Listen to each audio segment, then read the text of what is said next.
dibawakan oleh narasumber kita Ibu Dr. Gigi Ariyanti Anaya MKM dan akan dipandu atau dimoderatori oleh Ibu Dr. Herman Ariyanti Manurung SRF BMKes. Untuk itu kepada Ibu Dr. Herman Ariyanti, waktu dan tempat dipersilakan. Mohon izin Ibu, kami undang Ibu Direktur Jenderal Tenaga Kesehatan, Direktorat Jenderal Tenaga Kesehatan, Kementerian Kesehatan Republik Indonesia, Ibu Dr. Gigi Ariyanti Anaya MKM. Baik, terima kasih. Selamat pagi, salam sejahtera untuk kita semua. Perkenalkan saya Herna Rinayanti yang akan memandu kegiatan kuliah pakar pada pagi hari ini, di mana kita akan mendengarkan paparan nantinya dari Ibu Direktur Jenderal Tenaga Kesehatan yang memang ini sangat kita banggakan hadir di tengah-tengah kita, Ibu Direktur Jenderal Tenaga Kesehatan yang mungkin dengan kesibukan beliau tapi masih sempat mempertemukan dengan kita seluruh mahasiswa. Sekali lagi kita berikan aplaus kepada Ibu Direktur Jenderal Tenaga Kesehatan.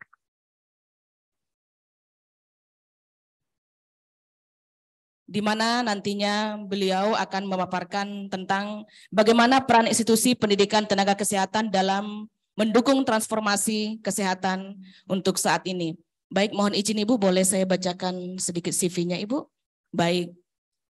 Ibu Dr. Gigi Ariyanti Anaya MKM, Ibu Direktur Jenderal Tenaga Kesehatan, lahir di Jakarta 24 September 1964, di mana beliau adalah merupakan lulusan dari Ilmu Kesehatan Masyarakat Magister Universitas Indonesia.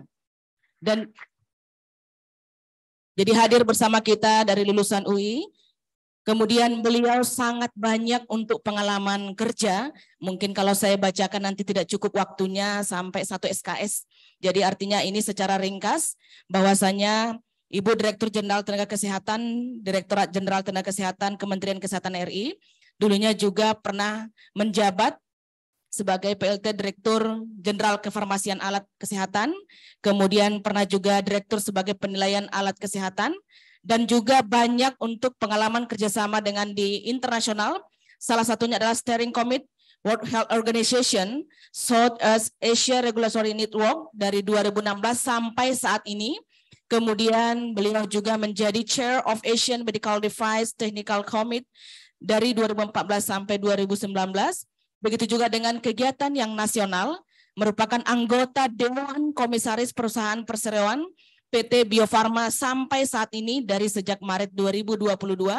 Kemudian beliau juga menjadi Dewan Pengawas Lampetekes dari 2022 sampai sekarang.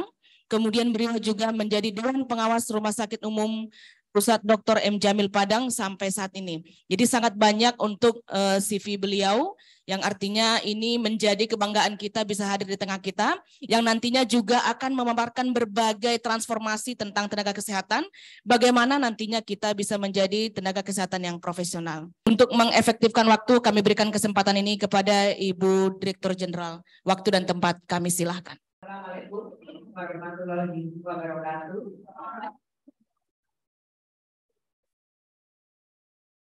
Salam sejahtera buat kita semua, Om Swastiastu, Namo Buddhaya, salam kebajikan yang saya banggakan tentunya. Ibu Ketua Speakers Mitra apa ya tadi ya? Kita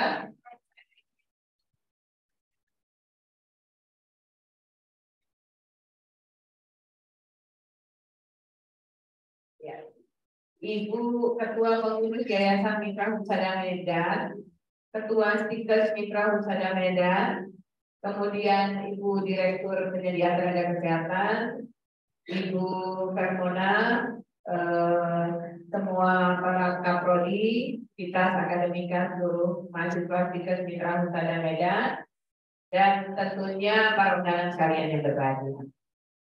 Senang sekali pada pagi hari ini saya bisa berkumpul bersama teman-teman semua cukup banyak untuk mengikuti kuliah umum ya, dan saya lihat semuanya pagi ini semangat sekali gitu ya, saya senang sekali.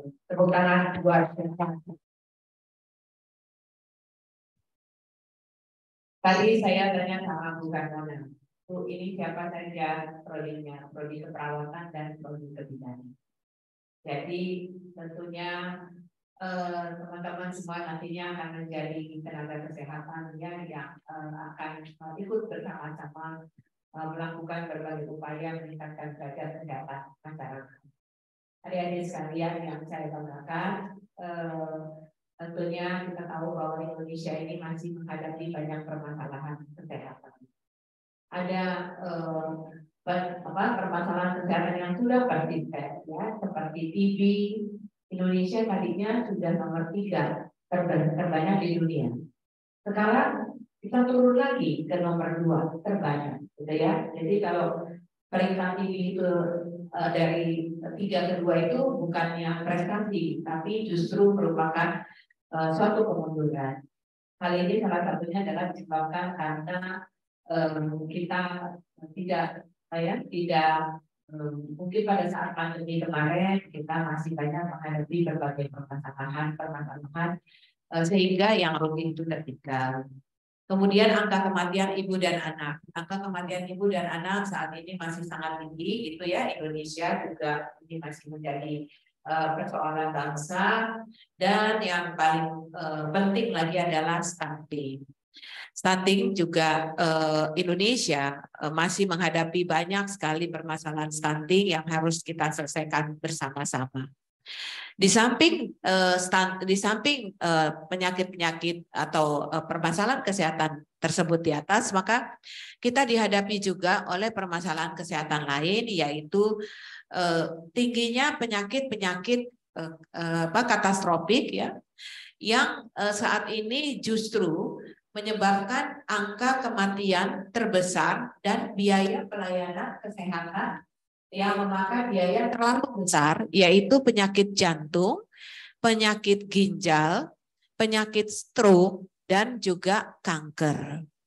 Adapun penyakit-penyakit ini disebabkan umumnya karena pola hidup yang kurang baik, ya, yang senang makan junk food, yang kurang olahraga, obesitas, dimulai dari diabetes, kemudian dia naik menjadi penyakit jantung, stroke, ginjal, seperti itu.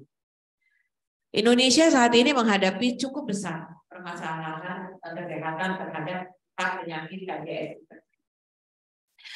Nah, untuk itu tentunya saudara-saudara sekalian, kita harus mempercepat berbagai upaya, melakukan upaya-upaya, terutama tentunya kita harus meningkatkan pelayanan dalam pelayanan preventif. Selama ini kita hanya bicara kuratif, ya, dan selalu orang senang kuratif. Justru orang sangat tidak aware dengan preventif. Padahal kalau kita bisa melakukan tindakan atau melakukan berbagai upaya preventif, maka akan menjadi lebih murah. Ini di sini ada perawat, ada bidan, gitu ya. Bidan misalnya. Seandainya saja kemudian ibu-ibu atau remaja-remaja yang akan hamil ini kemudian mendapatkan tambahan zat besi yang baik, ya, kemudian mereka hamil dilakukan pengontrolan yang baik, otomatis atau insya Allah pada saat mereka melahirkan, mereka akan melahirkan anak yang sehat, ibunya selamat, anaknya selamat. Tetapi ketika tidak dilakukan, hanya sekedar minum atau makan obat tambah darah yang sebenarnya di puskesmas malah gratis, gitu ya. Akibatnya anaknya kemudian terjadi perdarahan, bermasalahan pada anaknya, ya, kemudian juga tidak adanya intake makanan yang baik, kemudian pada saat melahirkan lahirlah bayi yang stunting. Nah, ini tentunya beban satu anak yang kita harus berikan akibat stunting itu sangat besar sekali, karena stunting itu biasanya akan perlu biaya seumur hidup dan juga anak itu menjadi tidak produktif. Ya, jadi ini kelihatan sekali bahwa sebenarnya yang kita lakukan adalah harusnya preventif dibanding kuratif. Kemudian di sisi lain tentunya kita juga harus melakukan peningkatan atau kesiapan SDM kita. SDM kita saat ini memang masih dirasa kurang, ya, bukan dirasa kurang, tapi datanya kurang, gitu. Jadi kalau kita lihat data terakhir ya, bahwa Indonesia ini masih kekurangan dokter, kekurangan tenaga dokter gigi, kekurangan tenaga kesehatan lainnya.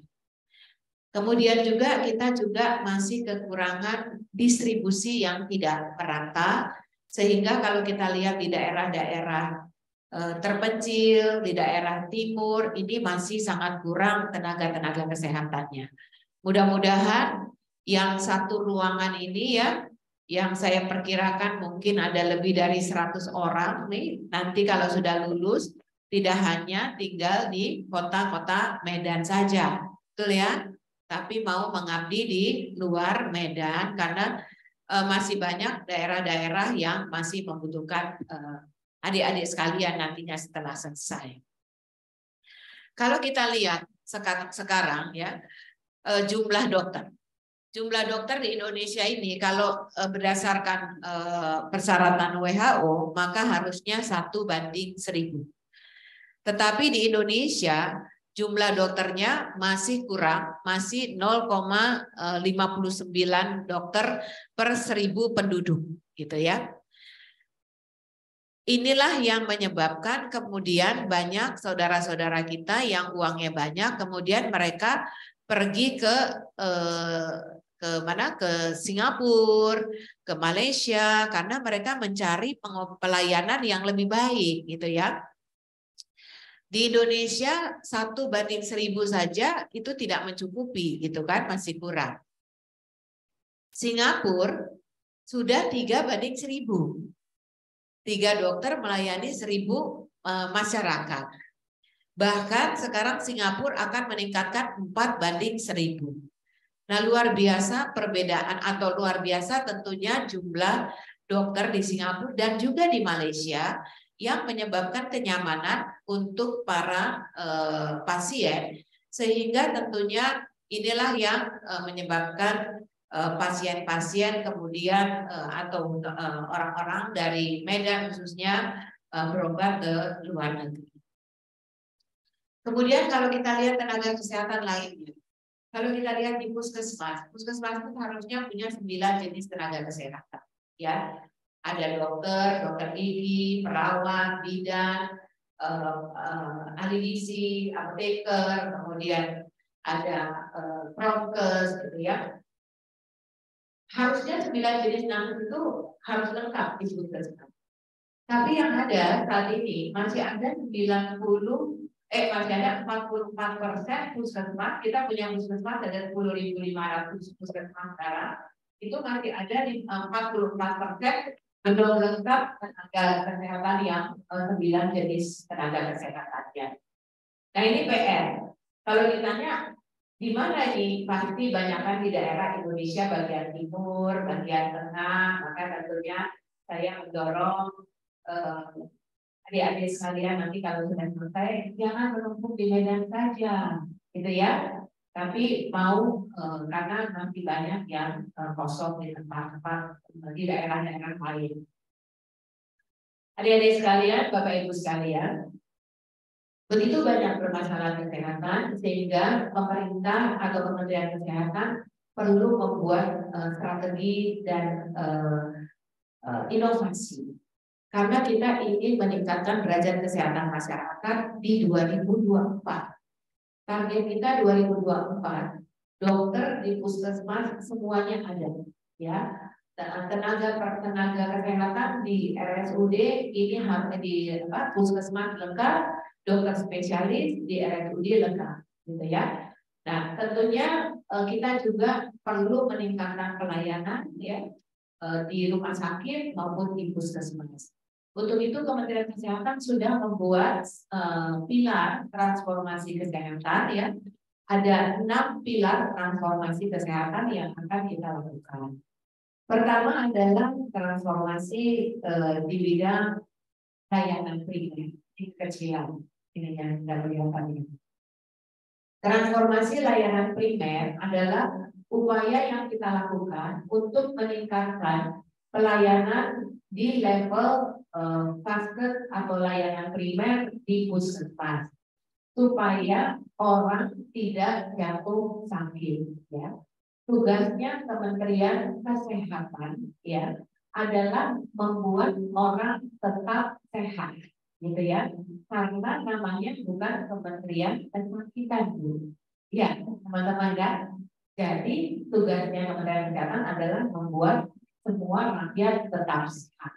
Nah, inilah yang kita lakukan. Pertama adalah di layanan primer. Kemudian transformasi kedua adalah layanan rujukan. Teman-teman, Bapak Ibu sekalian, setelah sakit, maka tentunya mau tidak mau kita harus merujuk ke rumah sakit. Rumah sakit tentunya harus kita lengkapi sehingga rujukan ini bisa berjalan dengan baik. Banyak alat yang tidak ada dan SDM yang tidak ada di satu daerah, sehingga kemudian misalnya di Medan ini, kalau di Medan sih ini ya lengkap. Di sini yang dekat misalnya di Tebing Tinggi gitu ya. Nah, Tebing Tinggi tidak ada dokter jantung, tidak ada alat cath lab di sana. Kemudian mereka ketika sakit jantung, mereka harus dirujuk ke Adamali.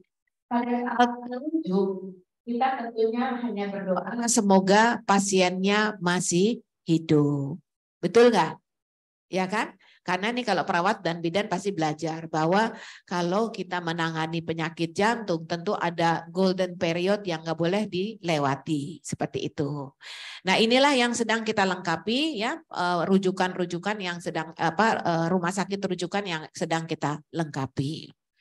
Kemudian yang ketiga adalah transformasi di bidang ketahanan kesehatan. Adik-adik, Bapak Ibu semua, ketahanan kesehatan dulunya kita tidak aware. Tetapi pada saat kita kena COVID, barulah kita bingung. Bahkan APD saja kita tidak punya pada saat itu. Ingat ya, APD aja nggak punya.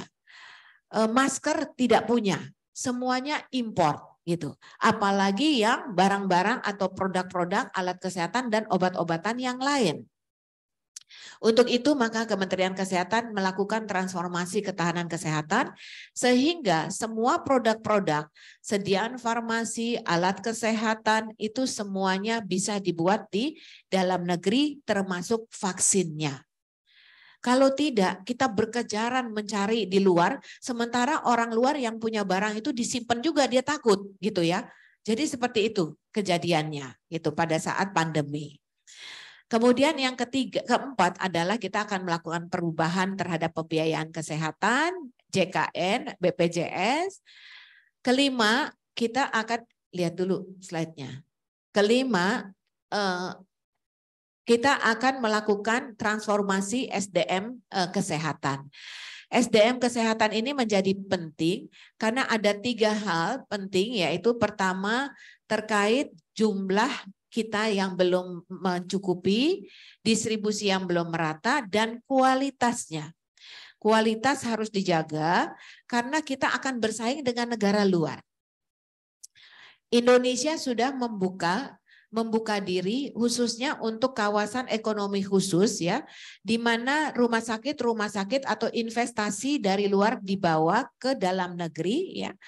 Rumah sakit seperti Mayo Hospital, MD Anderson ya, dan rumah sakit lain itu diminta untuk buka di Indonesia, tetapi mereka diberikan kemudahan SDM-nya boleh mereka bawa dari luar gitu. Karena ini merupakan daya tarik.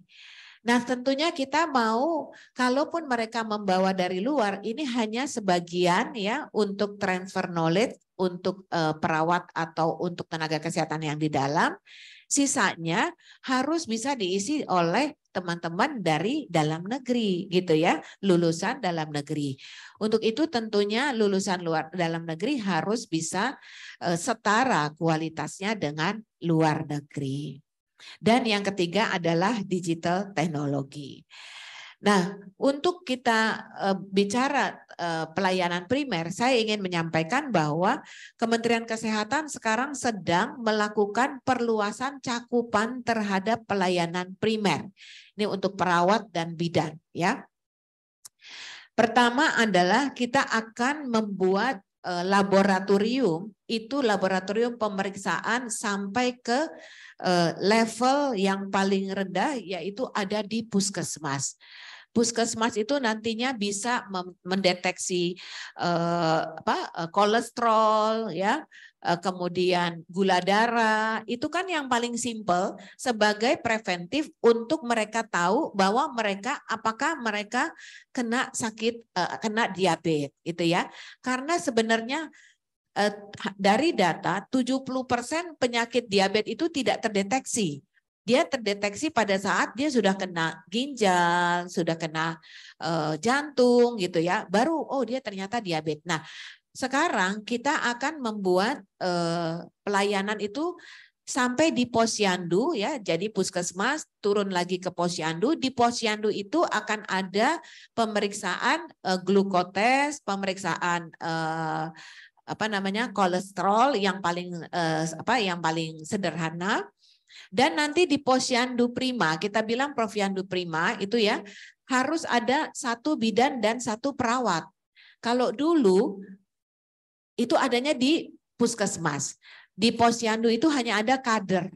Kader kan nggak mungkin ya bisa mendetek rapid test. Jadi nantinya kita akan membangun posyandu prima di mana di dalamnya akan ada 1 perawat dan 1 bidan.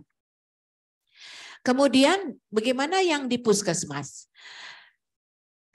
Kita melihat bahwa ternyata angka kematian ibu dan anak itu terbanyak karena rujukannya terlambat. Jadi saya sempat tanya ke rumah sakit, ini kan rumah sakit harus mengampu, kenapa tidak diampu dengan baik ya? Kenapa kemudian kematian ibu melahirkan ini menjadi masih tinggi? Ternyata rumah sakit menyampaikan bahwa rujukan yang dikirim dari puskesmas sering sekali terlambat, ya. Kemudian kita tanya lagi di puskesmas, kenapa bisa seperti itu gitu? Karena mereka sendiri susah mendeteknya. Nah, untuk itu kita setelah berdiskusi dengan dokter spesialis anak, maka diputuskan bahwa di seluruh puskesmas nantinya akan ada USG.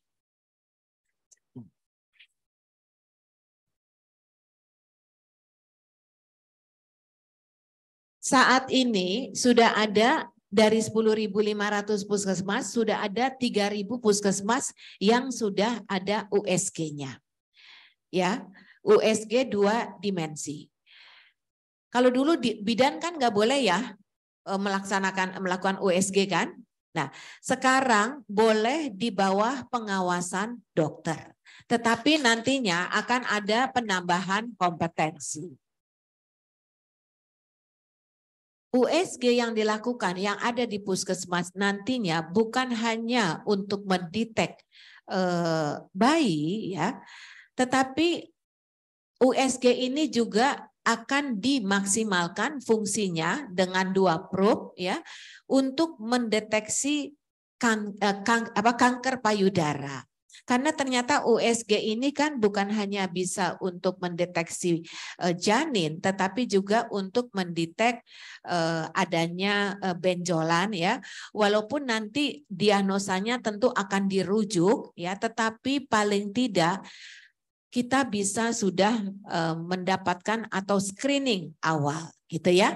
Nah, kompetensi-kompetensi inilah yang harus dipersiapkan ya untuk tenaga-tenaga kesehatan. Jadi tentunya Ketua Stikes nih harus bisa melihat program kemajuan program pemerintah sehingga anak-anak didiknya ini harus dipersiapkan mampu mengikuti atau mampu atau kompetensinya sesuai dengan harapan dari pemerintah gitu ya. Kita bisa melihat bahwa cakupan yang luar biasa di puskesmas ini. Jadi kalau dulu ya kita tuh kalau di puskesmas cuma bicaranya adalah anak bayi, remaja, bayi baru lahir, balita, ibu hamil, ya kan, remaja, betul ya? Betul ya? Ya enggak? Belajarnya gitu. Ya. Sekarang kita akan menambahkan satu lagi perawatan atau treatment yang harus dilakukan TUSI dari puskesmas adalah lansia.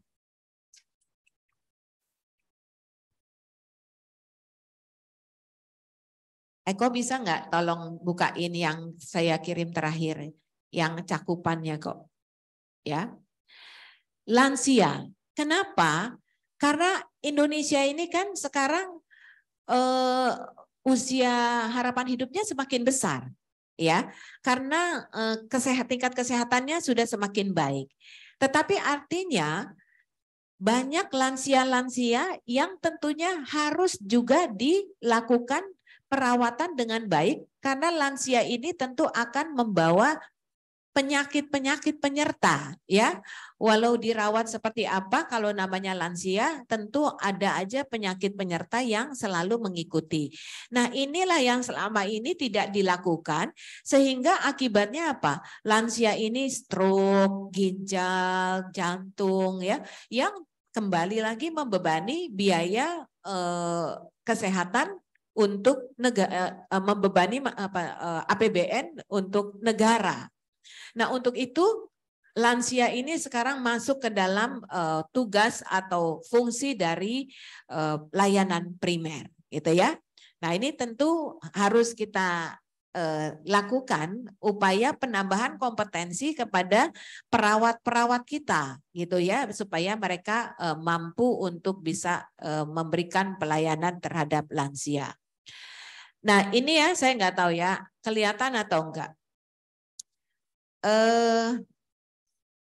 Oh sudah ya, enggak, ini materinya beda nih soalnya. Ini saya kasih contoh aja, mudah-mudahan teman-teman bisa lihat. Oh nggak bisa lihat. Ya dibesarin dulu coba. Ini adalah paket-paket layanan yang ada, baik itu di Posyandu, Posyandu Prima, dan Puskesmas. Nah, coba bisa dilihat, ketika dia di Posyandu saja, itu sudah ada screening, ya kan? Screening glukotes untuk gula, screening, betul ya? Nah, mudah-mudahan kelihatan. Kelihatan nggak? Kelihatan ya? Nah, Posyandu Prima itu juga itu ada tambahan. Nah, kemudian yang Posyandu digeser lagi sedikit, Eko ke kanan tolong. Ya, ke kanan. Nah, begitu banyak ya teman-teman sekarang yang harus kita mampu laksana di puskesmas, ya, di Posyandu atau di layanan primer. Tentunya saya berharap kurikulum kita harus link and match dengan kebutuhan, sehingga nantinya lulusan dari Stikes Mitra Husada ini benar-benar sudah siap pakai, gitu ya. Nah, kemudian setelah layanan primer, kita sekarang bicara terkait layanan rujukan. Saya ingin menyampaikan teman-teman, khususnya ini perawat ya. Indonesia itu sekarang perawatnya totalnya kalau dari PPNI yang saya dapatkan tuh ada 650.000 perawat gitu ya. Kemudian memang perawat-perawat ini sangat dibutuhkan. Tetapi dengan adanya layanan rujukan yang kita butuhkan, ya, kita ingin memasukkan cath lab di seluruh rumah sakit umum daerah RSUD. Kemudian kita memberikan menyiapkan SDM-nya, ya kan? Kalau udah ada alatnya, kita menyiapkan SDM-nya. Kita siapkan dokter jantungnya. Wah, dokter jantung nggak cukup. Dia mesti jantung intervensi, gitu ya. Oke, kalau gitu gimana? Ya kalau gitu jantung intervensinya supaya cepat kita kasih velo. 6 bulan mereka sudah bisa menjadi dokter jantung intervensi yang bisa kita sebar di RSUD. Cath lab-nya sudah ada, alatnya dokternya sudah ada. Kemudian ditanya, "Dok, udah bisa jalan, Dok?" gitu. Belum. Loh, kenapa? Perawatnya Loh, perawatnya kan banyak. Enggak. Harus minta perawat khusus. Jadi perawat jantung, perawat onkologi, ya, perawat untuk BTKV. Ini sekarang dokter-dokter spesialis meminta itu, gitu loh. Karena mereka nggak mau mesti dengan perawat yang masih baru kemudian ngajarin yang belum punya pengkhususan, mereka nggak mau, gitu ya. Nah, paling simpel, kenapa ya kalau di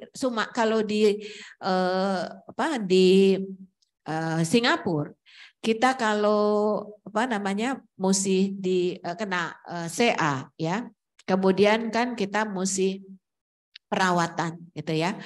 Nah itu di sana saya kemarin juga sama Boos ya di Nederland kemarin itu perawat onkologinya luar biasa.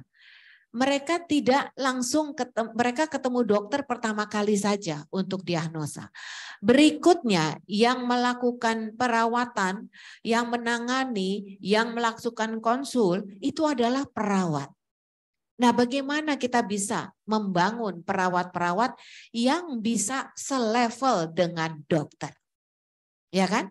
Selama ini kan perawat suka komplain kan karena merasa dia tidak sejajar dengan dokter, ya. Dokter umum. Padahal kalau di luar negeri enggak. Karena memang perawatnya punya keahlian khusus gitu ya. Jadi inilah yang sedang kita bangun.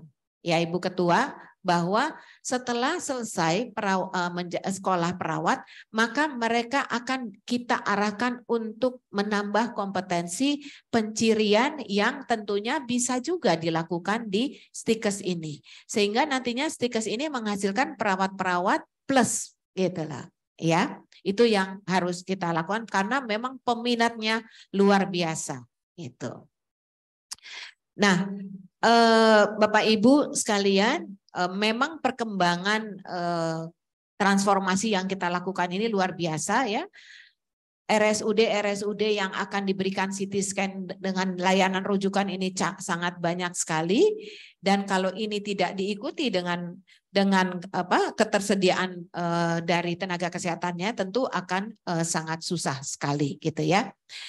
Nah, untuk itu tentunya teman-teman yang perawat-perawat ini bisa menambah atau bisa ditambahkan ya kompetensinya, dilanjutkan untuk bisa mampu menjadi pengkhususan tertentu.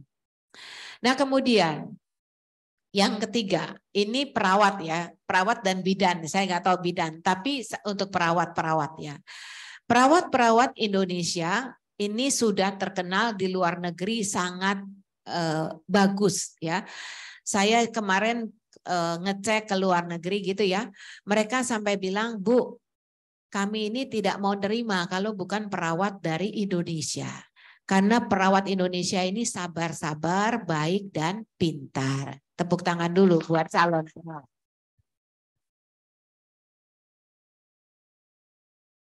Apa yang sedang kita lakukan ya? Kemarin kan ada G20, mungkin pada dengar ya teman-teman adik-adik semua ya. Nah, berdasarkan hasil dari pertemuan G20, maka banyak negara yang sekarang sedang melakukan MOU dengan Indonesia ya, dengan Kementerian Kesehatan untuk mengirim perawatnya ke luar negeri. Seperti Kuwait kemarin kami ketemu, mereka minta 10.000. Jerman minta 8.000 ya. Nederland minta 10.000. Saudi minta 8.000. Saya sama Pak Menteri sampai mendengarkannya, waduh, kita ada yang dari Qatar itu ya. Kita tanya nih yang dari Qatar, karena Qatar juga bilang kami butuh ada 10.000 perawat kami minta dari Indonesia. Saya juga bingung bagaimana caranya gitu ya. Terus kita melakukan audiensi dengan para perawat-perawat tersebut. Ada yang dari Qatar, ditanya ya sama Pak Menteri. Berapa Bapak kerjanya di mana gitu? Saya perawat ambulans. Gitu ya. Oh, gajinya berapa di sana? Waktu awal saya masuk kalau dirupiahkan 90 juta. Sekarang sudah berapa? Sudah 110 juta.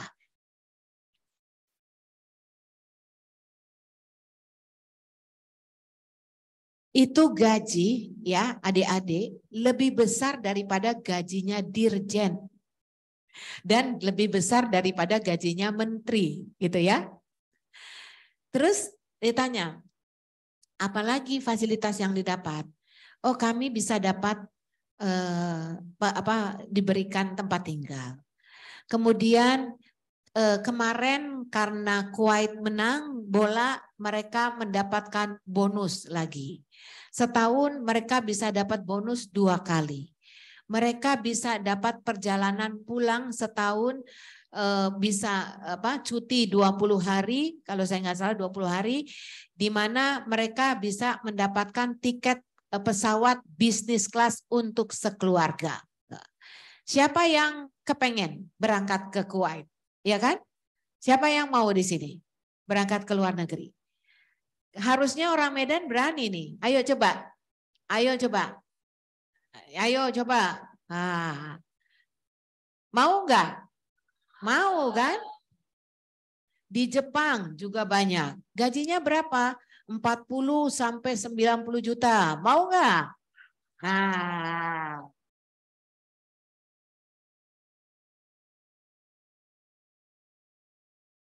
Nah, satu lagi saya lihat data yang ada di saya, Bu Ketua, bahwa data perawat yang dikirim ke luar negeri ini salah satu yang terbanyak ini dari Sumatera Utara.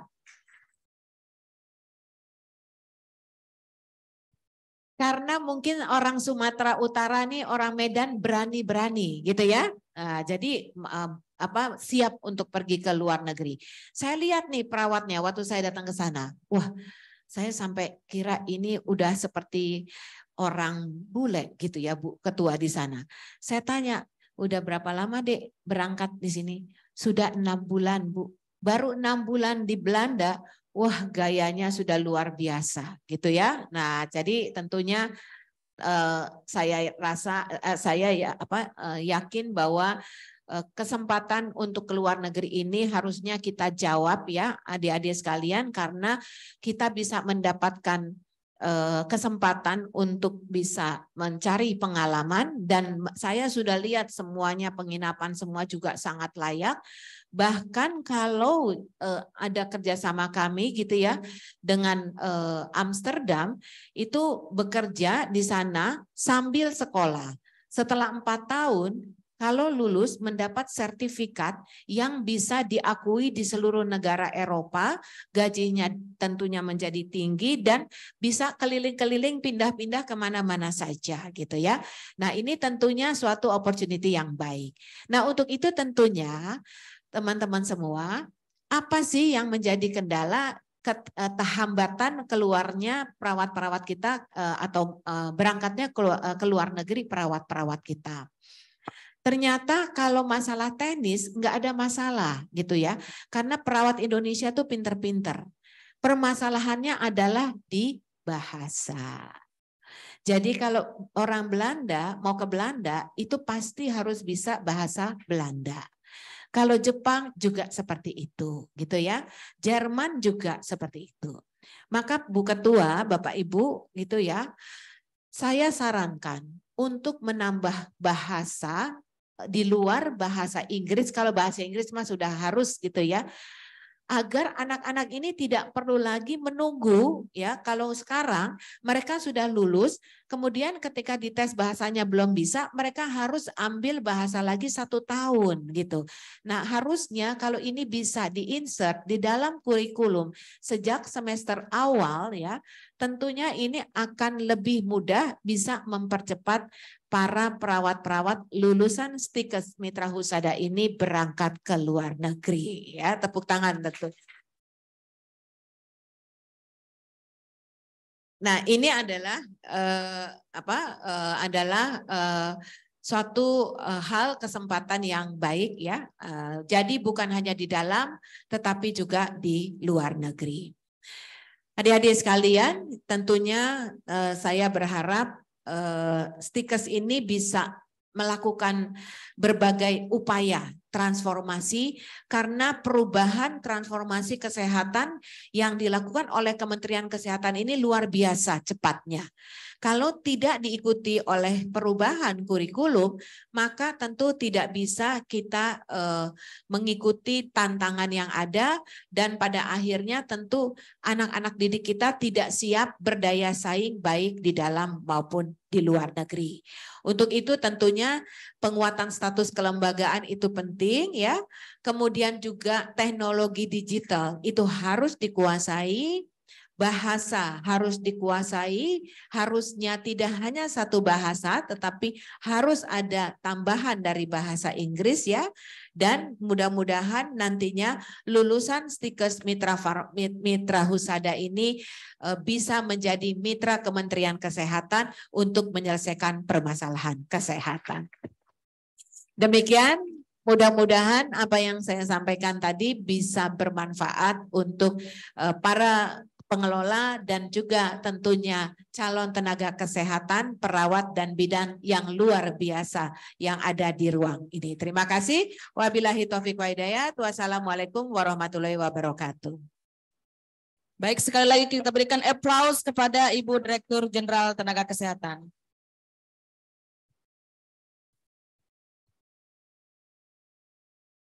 Mohon izin Ibu untuk sesi tanya jawab kita buka 2 kali Bu. Oke, baik Ibu. Baik, tadi kita sudah mendengarkan untuk pemaparan dari Ibu Direktur Jenderal Tenaga Kesehatan dan ini sangat bermanfaat khususnya keperawatan. Mohon izin Ibu, kebetulan keunggulan dari keperawatan kita adalah keperawatan lansia Bu atau Grontik. Jadi nantinya kami akan link and match untuk di kurikulumnya. Baik, kami buka sesi pertanyaan di mana nanti pertanyaan akan kita buka 2 sesi. Sesi pertama ada 3 pertanyaan dan mohon nantinya saudari yang akan bertanya supaya berdiri di dekat untuk stand mic. Baik, kami persilakan yang ingin bertanya. Silakan langsung berdiri di belakang stand mic. Mohon pertanyaannya perkenalkan nama, kemudian jelas dan tepat. Dipersilakan.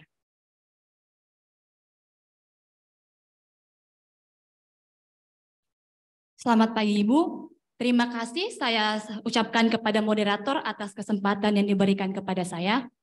Perkenalkan, saya Lisnan Raha dari D3 Keperawatan tingkat 2. Mohon izin saya ingin bertanya kepada Ibu Dr. Gigi Ariyanti Anaya, MKM, dengan pertanyaan, mengapa masih banyak tempat pelayanan kesehatan yang belum masuk dalam standar pelayanan kesehatan yang berkualitas, sedangkan sudah banyak sekali upaya-upaya yang telah diberikan untuk mengatasi hal-hal tersebut? Terima kasih, saya kembalikan kepada Ibu Moderator. Oke, sekali lagi saya ulang. Dari Lisna Graha, mengapa masih banyak tempat pelayanan kesehatan yang belum optimal? Oke, terima kasih. Langsung dijawab atau ditampung dulu, Bu? Saya langsung aja ya. Oke, baik, Ibu. Jadi gini, untuk untuk mengoptimalkan suatu pelayanan kesehatan, maka yang harus dilakukan, yang harus disiapkan adalah 1 SDM-nya, kedua alatnya. Ya kan, SDM yang kompeten, kedua adalah alatnya. Banyak vaskes-vaskes yang selama ini ada, ya, alatnya ada, tenaga kesehatannya nggak ada, gitu ya. Kalau beli alat itu gampang, adik-adik, ya. Kita punya uang, kita ke distributor, paling lama 1 bulan alatnya ada, betul ya Pak? Tetapi kalau kita menyiapkan tenaga kesehatan, itu nggak gampang.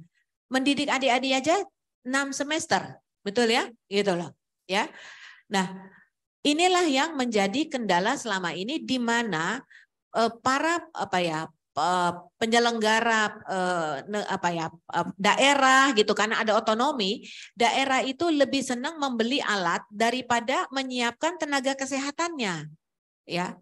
Nah, ini yang tidak optimal. Sekarang Kementerian Kesehatan sudah membuka bekerja sama dengan Menpan membuka perekrutan P3K untuk para honorer tenaga kesehatan untuk direkrut dan kemudian memaksa dana dari Pemda untuk mengisi tenaga kesehatan. Jika tenaga kesehatannya tidak diisi, maka alatnya tidak boleh dibeli. Jadi sekarang gitu, kalau dulu alat dulu tenaganya baru. Tenaganya nggak jadi-jadi, alatnya rusak. Kalau sekarang enggak, harus ada tenaganya dulu, baru alatnya dikasih uang oleh pemerintah. Gitu ya. Oke. Oke.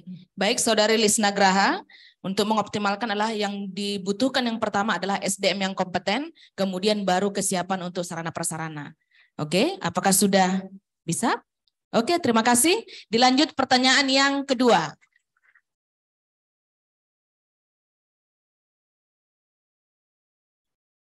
Oke, silakan. Selamat pagi Bu, terima kasih saya ucapkan kepada moderator atas kesempatan yang diberikan kepada saya. Perkenalkan Ibu, saya Syahrin Sakina Aslim dari Prodi Sarjana Kebidanan tingkat 1. Mohon izin saya ingin bertanya kepada Ibu Dr. Gigi Ariyanti Anaya MKM. Menurut materi yang Ibu paparkan tadi bahwa Posyandu Prima adalah bagian dari transformasi sistem kesehatan, yaitu transformasi struktur kelembagaan layanan prima.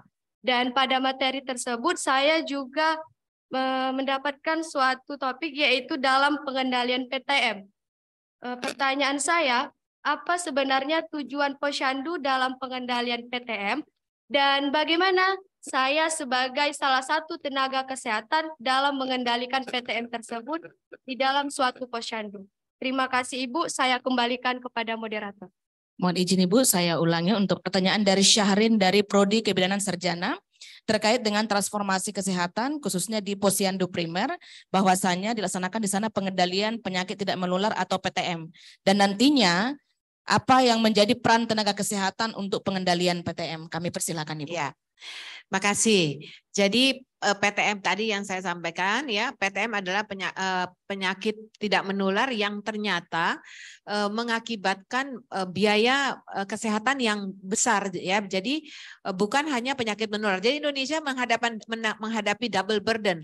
Penyakit menularnya TB belum selesai, sekarang datang lagi PTM, gitu kan? Nah, PTM ini harusnya bisa kita lakukan preventif sejak awal, gitu ya. Sejak awalnya dari mana? Apakah setelah sakit? Enggak. Sejak dari puskesmas. Tapi ternyata puskesmas saja belum mendekati mendekati masyarakat. Karena yang paling dekat oleh masyarakat itu kan Posyandu ya, gitu ya. Paling dekat dengan masyarakat. Oleh karena itu kita mendorong beberapa pelayanan yang ada di puskesmas itu untuk dibawa ke Posyandu. Kalau dulu Posyandu cuma penimbangan bayi, betul ya? Penimbangan bayi, kemudian vaksinasi rutin gitu kan. Kalau sekarang enggak, di Posyandu itu akan ada deteksi terhadap gula darah, terhadap kolesterol, trigliserin. Nah itu yang rapid test akan dilakukan oleh Posyandu.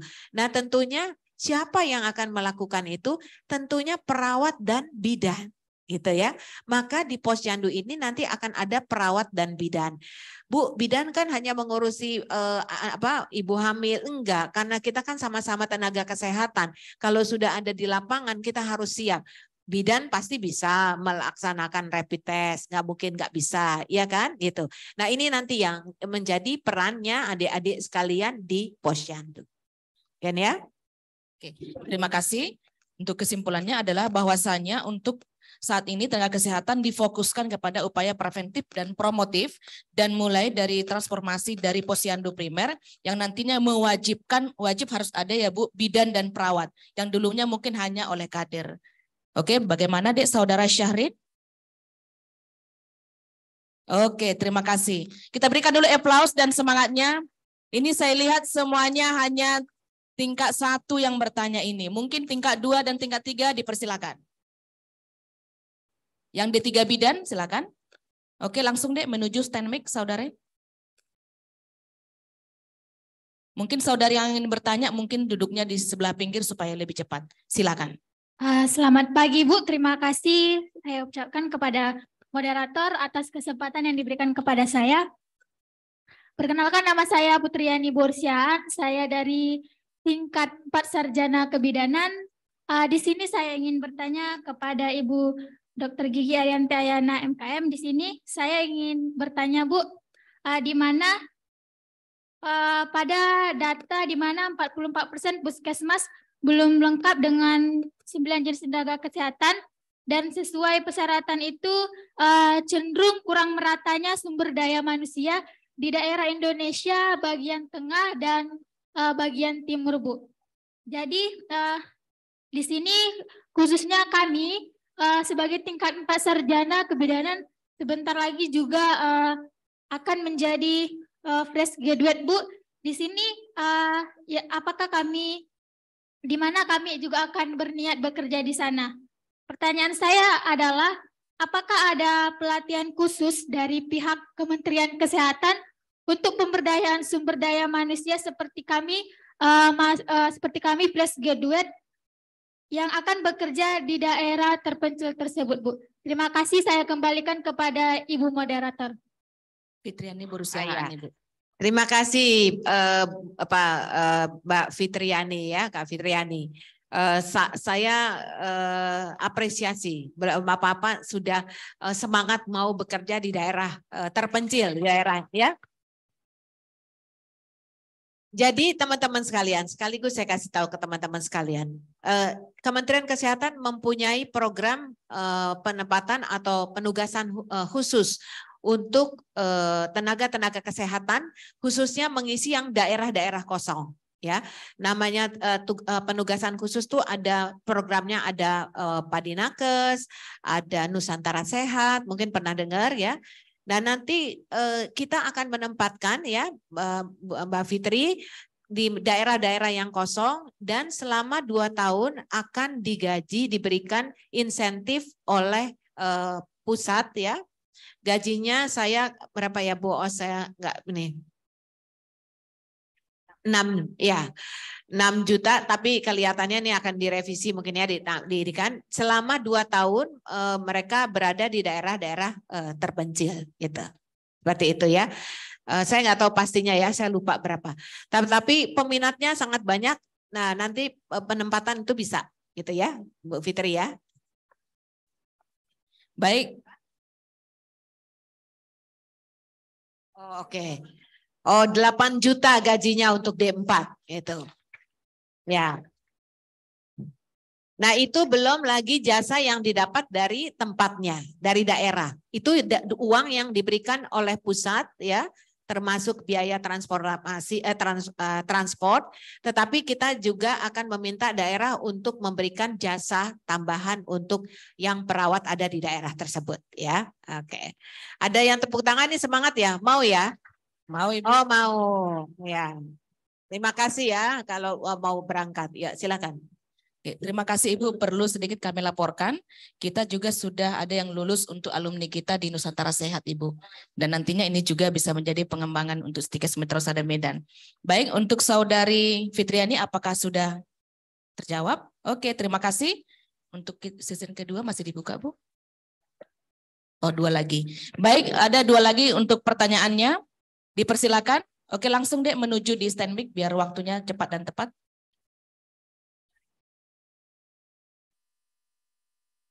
Oke, silakan. Baik, selamat pagi Ibu. Terima kasih saya ucapkan kepada moderator atas kesempatan yang telah diberikan kepada saya. Perkenalkan Ibu, nama saya Lolo Karina Syotang dari Prodi Diploma 3 Keperawatan tingkat 1. Izin bertanya Bu, seperti yang Ibu jelaskan tadi, TB adalah salah satu penyakit yang sangat banyak di negara kita dan telah meningkat dari peringkat ketiga ke peringkat kedua terbanyak saat ini. Jadi, apakah yang harus kita lakukan sebagai tenaga kesehatan untuk menanggulangi atau menurunkan peningkatan penyakit TB tersebut, sedangkan tenaga kesehatan seperti dokter, dokter gigi, dan tenaga kesehatan lainnya masih kurang di kalangan masyarakat? Terima kasih Bu, saya kembalikan ke moderator.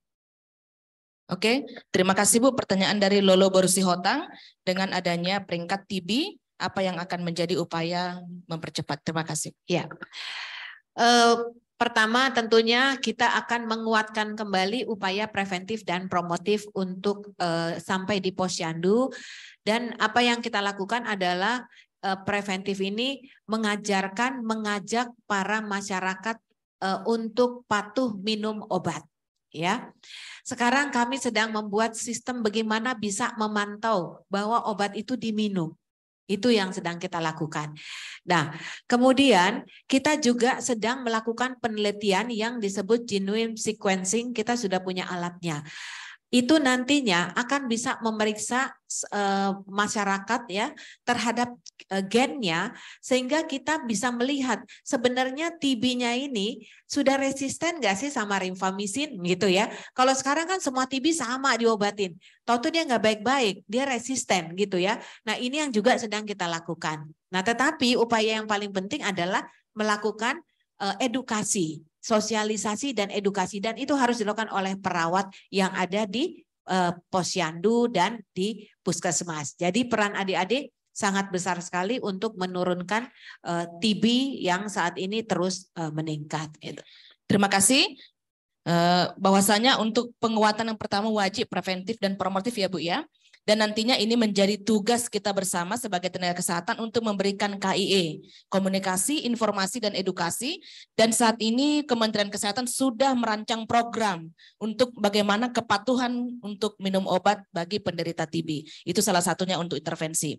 Bagaimana Saudari Lolo Borusi Hotang? Sudah oke? Oke, terima kasih. Satu lagi pertanyaan. Oke, dipersilakan. Oke, ini dulu ya. Oke, mohon maaf. Tadi sudah 2 kali tunjuk tangan MC kita. Oke. Selamat pagi Bu, terima kasih saya ucapkan. Nggak apa-apa, ini satu. Oke, nggak apa-apa. Dikasih 1 kesempatan emas untuk prodi keperawatan. Oke, silakan. Selamat pagi Bu, terima kasih saya ucapkan kepada moderator atas kesempatan yang diberikan kepada saya. Perkenalkan Ibu, saya Murni Simangunsong dari D3 Keperawatan tingkat 3. Mohon izin saya ingin bertanya kepada Ibu Dr. Gigi Ariyanti Anaya MKM. Yang menjadi pertanyaan saya adalah, dari yang Ibu katakan tadi bahwa Indonesia kekurangan tenaga kesehatan di Indonesia, khususnya Indonesia bagian timur. Tapi mengapa banyaknya tenaga kesehatan yang justru lebih memilih bekerja dan mengabdi ke luar negeri? Jadi pertanyaan saya, bagaimana tanggapan Ibu dalam hal ini? Apakah negara akan menjamin kualitas hidup nakes yang bekerja di Indonesia, khususnya di Indonesia bagian timur? Terima kasih Ibu. Saya kembalikan ke moderator. Oke, terima kasih untuk berarti pendapat ya. Iya. Oke, silakan Ibu. Ya, jadi kan memang ada banyak peluang. Ini kan lulusan perawat ini termasuk lulusan yang terbanyak di Indonesia, gitu ya. Sehingga tentunya kita harus melihat berbagai peluang kerja, gitu. Itu yang harus dilihat. Kalau semua hanya berpikir dengan lulusan segini banyak saja bekerja di puskesmas, atas kekurangan puskesmas yang ada, ini sudah hampir mencukupi gitu ya. Kalau semuanya mau nih ke daerah-daerah DTPK dan DBK. Kemudian yang lain lulusannya kemana gitu kan. Oleh karena itu semua peluang itu kita manfaatkan. Ada yang kepengennya pergi ke luar negeri, ada yang kepengennya kepuasan saya ini adalah bisa mengabdi di daerah. Nah, inilah yang dua-duanya tetap kita lakukan secara berkesinambungan. Ada yang saya mau meningkatkan kemampuan saya menjadi D4 gitu ya, kemudian menjadi spesialis, nurse ya, monggo. Tetapi semua kesempatan ini harusnya bisa dipakai ya. Dan satu kuncinya adalah adik-adik harus memastikan kompetensinya memang kita miliki, ya. Oke, terima kasih. Bagaimana Saudari Murni? Tetap wajib harus penguatan di kompetensi. Oke, satu lagi tadi kepada MC, silakan. Baik Bu, terima kasih kepada moderator untuk waktu dan kesempatannya. Perkenalkan, nama saya Wahyu Lydia Marpaung dari Prodi D3 Kebidanan tingkat 2. Di sini saya ingin bertanya Bu, mungkin pertanyaannya tidak jauh dari kakak yang tadi, yaitu dari materi yang Ibu paparkan bahwa tenaga kerja di Indonesia masih sangat rendah, khususnya di daerah pelosok.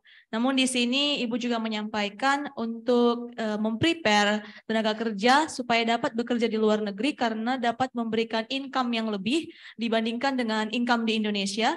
Jadi pertanyaan saya Bu, bagaimana sebenarnya strategi yang terbaik sehingga kesejahteraan masyarakat tetap terpenuhi dan juga kesejahteraan tenaga kerjanya juga dapat terpenuhi Bu. Terima kasih Bu. Ya, terima kasih. Jadi sama seperti tadi ya. Jadi memang kita tentunya harus melihat berbagai peluang. Banyak kebutuhan di daerah itu sebenarnya kalau kita lihat di daerah itu kurang ya. Ada 40% puskesmas itu masih kekurangan tenaga kesehatan. Tapi saya ingin menyampaikan teman-teman bahwa yang paling bagus dari 9 jenis tenaga kesehatan yang hampir lengkap semua itu adalah perawat. Ya, yang sangat kurang dokter gigi, gizi gitu ya. Dan yang kurang ini bukan di daerah, bukan di kota-kota. Jadi kalau adik-adik numpuk di kota-kota nanti bingung sendiri mau cari kerjaan, gitu kan? Jadi jangan ini kan Bu, gimana Bu kalau di daerah kurang? Tapi kemudian Ibu suruh keluar negeri, enggak.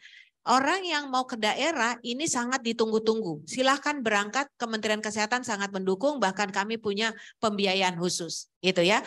Tapi kalau yang nggak mau ini ke daerah DTPK DBK, gitu ya, ke daerah Indonesia Timur, jangan numpuk di Medan, karena di Medan ini perawatnya udah cukup banyak, gitu loh. Tapi ayo kita mencari peluang lain, pergi ke luar negeri. Jadi tidak kemudian mengenyampingkan, gitu ya. Jadi dua-dua itu berjalan bersamaan. Gitu. Terima kasih, berarti intinya Bu harus strategi melihat peluang ya Bu ya. Bagaimana cara kita memanfaatkan peluang. Baik, apakah sudah bisa? Baik Ibu, sudah Ibu. Terima kasih Ibu. Oke, mohon izin sekali lagi kita berikan aplaus kepada Ibu Direktur Jenderal Tenaga Kesehatan atas pemaparan yang telah diberikan kepada kita, dan ini adalah patut kita banggakan. Stikes Mitra Usaha Medan. Stikes Mitra Usaha Medan. Stikes Mitra Usaha Medan. Mohon izin, saya kembalikan kepada MC.